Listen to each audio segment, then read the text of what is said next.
So a common problem that we run into, especially against good leg lockers or people that are bigger and stronger than us, is that just using one arm is not enough to peel the foot off the hip. And so I'm sure you've all been here where you're here and you're like, well, Rory taught me how to do this, and you're like, shit, and then you end up just getting tapped because our window of opportunity is closing the longer it takes for us to get out of here. Now this is either your opponent's very strong and you're just unable to beat this, or like I talked about in the standard Ashley control, Kevin has his toes on the mat here, so as I'm pushing, I'm just pushing his foot into the ground and I'm not able to actually move him. Base is a platform for which to apply and absorb force, but base is also relative to our goals. This base is fantastic that I have right now to move my hips. However, it's not necessarily maximized to take this foot off the hip. So even though I have mobility, I can't really, he stays with me.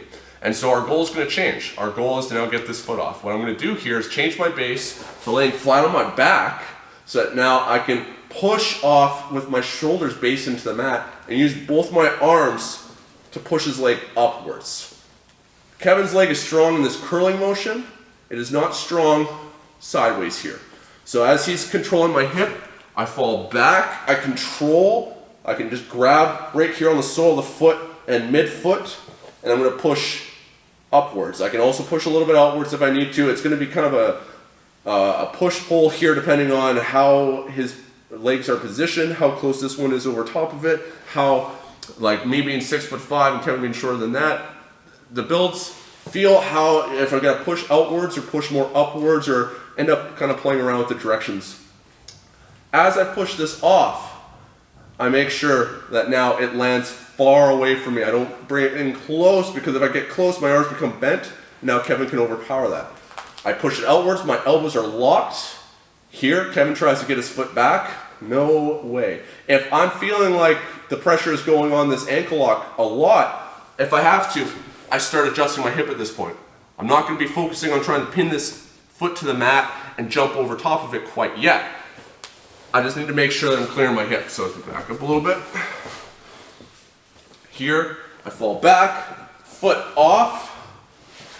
I adjust. I might not even be up on my elbow here. I'll just kind of move with my shoulder and my elbow here.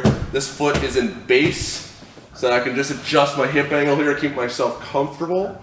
And then I can start building up, so I control his foot and I build up onto my elbow here, kind of like a Turkish get-up. This foot is in base still here, so I can build up and then sitting on top of his leg and going through the rest of the escape.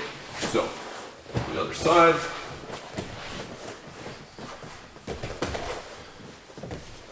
I cannot get here and take the foot off. I fall back, both hands to the foot, I push outwards, and then from here I might feel safe enough that I can turn myself and build up this direction and look to escape from the weak side. Or here I fall back, soles of the foot here, I'm kind of getting more of like that Aikido wrist lock grip, pushing it off. Just keep his foot off the hip. If anything, if that's all I can do, if I don't feel like I can move here, he's keeping this really tight pinned with his knee. I just keep this here and I keep adjusting my hip angle to make sure that I'm correcting the structure of my ankle and putting that boot on as much as possible. The boot's going on the entire time here. Kevin's trying to finish me. Here, the ankle starts to go a little bit. I have to move my hip a little more, with a little more